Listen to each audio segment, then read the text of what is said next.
Oke, cek. Assalamualaikum warahmatullahi wabarakatuh. Selamat malam, salam sejahtera bagi kita semua. Kembali lagi bersama Direktorat Penjaminan Mutu di sini bersama saya Muhammad Zamzami yang akan memandu Bapak Ibu semua untuk melakukan registrasi ke Spada Indonesia atau Spada Kemdikbud ya, sekaligus mengisi angket juga ya. Jadi di sini saya sudah, terpampang ya untuk halaman homepage ya atau halaman utama Spada Indonesia.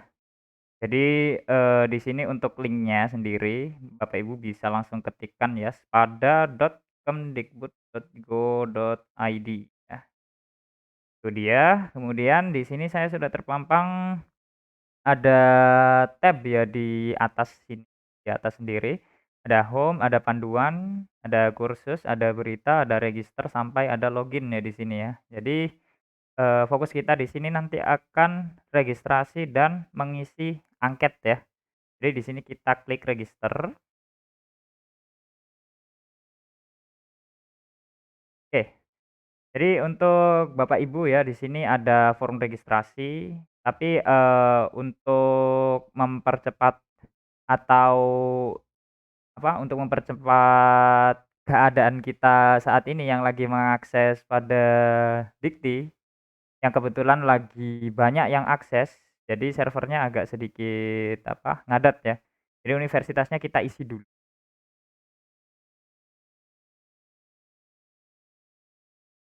Jadi universitasnya kita isi Universitas Muhammadiyah Gresik semisal ya. Ini ditunggu dulu ya, otomatis nanti akan keluar, kemudian kita departemennya nanti disesuaikan. Kebetulan untuk, panduan registrasi ini saya menggunakan akunnya Bu Ernawati ya, dosen ilmu keperawatan. Oke, untuk first name sama last name kalau semisal satu suku kata bisa di first name aja ya. Oke, untuk first name kita kasih Ernawati, dan occupation-nya di sini kita pilih lecturer. NIDN-nya kebetulan saya punya, dan emailnya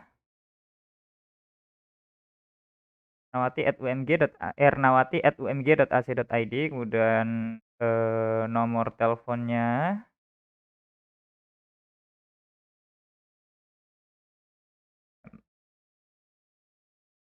Oke, nah sekarang seperti ini, kemudian departemennya kita kasih ke S1 Ilmu Keperawatan. Kebetulan, Bu Ernawati ini ngajar di prodi S1 Ilmu Keperawatan, oke. Kemudian kita klik register. Kalau semisal belum sama sekali mendaftar ya, ini nanti akan dialihkan ke halaman konfirmasi dan benar belum mendaftar ya Bu Ernawati. Dan konfirmasi pendaftaran ini membuat password-nya, jadi di sini saya kasih saya kasih password yang lebih gampang saja, Ernawati_123 ya, kemudian kita klik login, nanti bisa diubah untuk password-nya, Berna.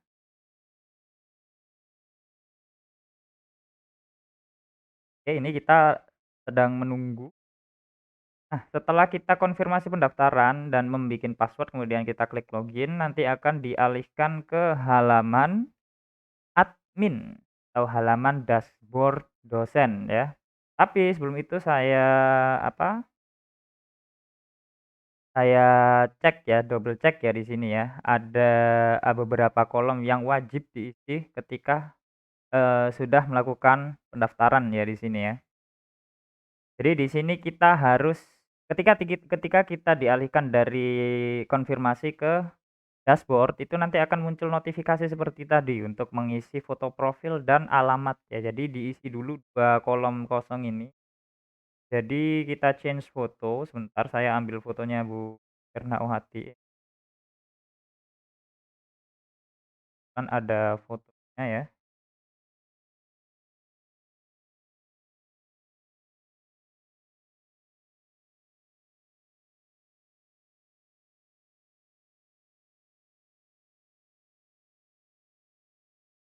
Oke, jadi change foto, kita klik, kita cari. fotonya Bu Erna tadi.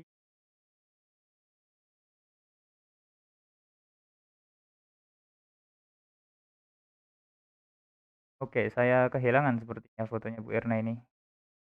Bagian mana? Oh, capture PNG. Back. Sorry. Nah, oke, saya udah ada di capture. Oke, ini kita tinggal nunggu dimensi foto minimal 200 piksel. Oke, berarti kurang gede ya. Oke, kita gedein sedikit fotonya ya karena ini. Karena memang harus gede banget, 200 piksel ya, minimal.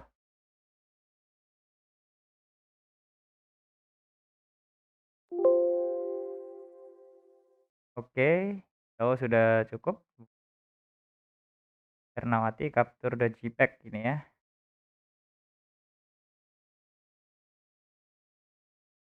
200 piksel soalnya. Oke, saya coba cek lagi dimensinya ya. Oh, sudah benar sih. Nah, ini tinggal nunggu nanti kalau semisal kurang besar ya. Jadi, dimohon untuk mengupload foto yang ukurannya besar ya.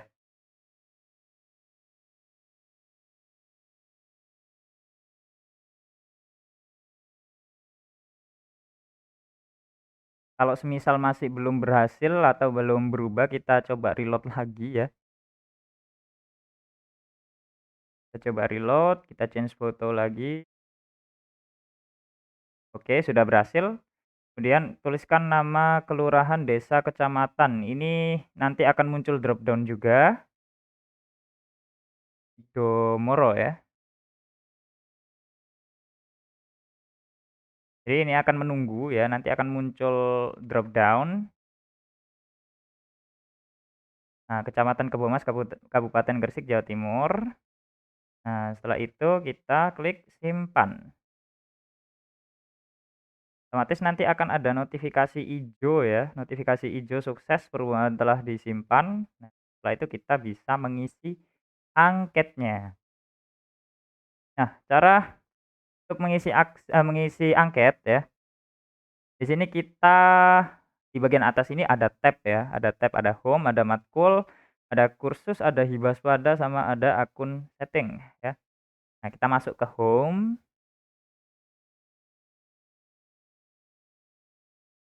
Oke, di sini ada tab lagi di bawahnya tab yang tadi di atas yang udah saya sebutkan.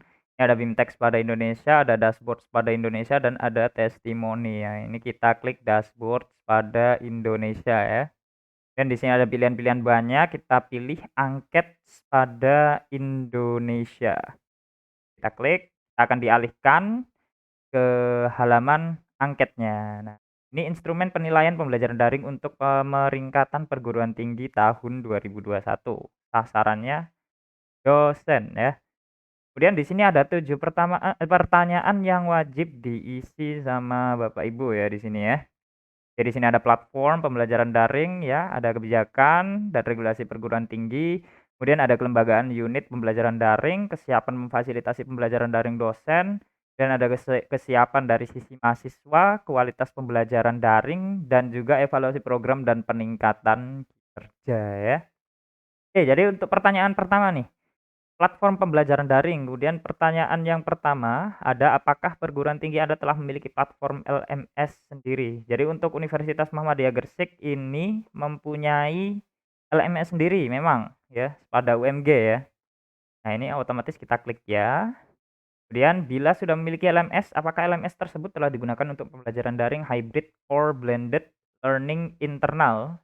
Otomatis ya, karena memang dari beberapa tahun ini kita gunakan LMS-nya untuk pembelajaran daring ya.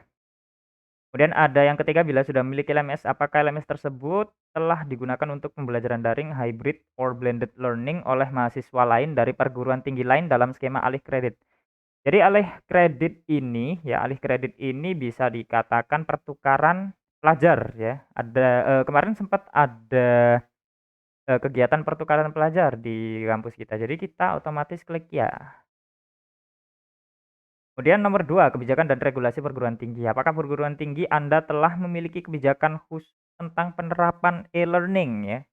Jadi ada kebijakan khusus tentang penerapan e-learning-nya memang ada ya. Jadi, sempet saya singgung di sempat saya singgung di workshop, dengan dosen kemarin beberapa, tahun lalu sih ya, tahun lalu tahun 2020. Jadi ada beberapa panduan untuk pengisian konten di mata kuliah yang sudah ada di LMS ya. Jadi kita klik ya. Kemudian apakah kebijakan tersebut telah dimulai di sebagian program studi? Ini otomatis ya. Kemudian apakah kebijakan tersebut telah mulai diimplementasikan di seluruh program studi? Seluruh ya, jadi ini kita klik ya. Tadi sebagian, kemudian yang paling bawah ini iya gitu, yang paling bawah di sini seluruh ya. Jadi otomatis sudah implementasikan di seluruh program studi. Jadi semuanya wajib diisi sih Bapak Ibu ya.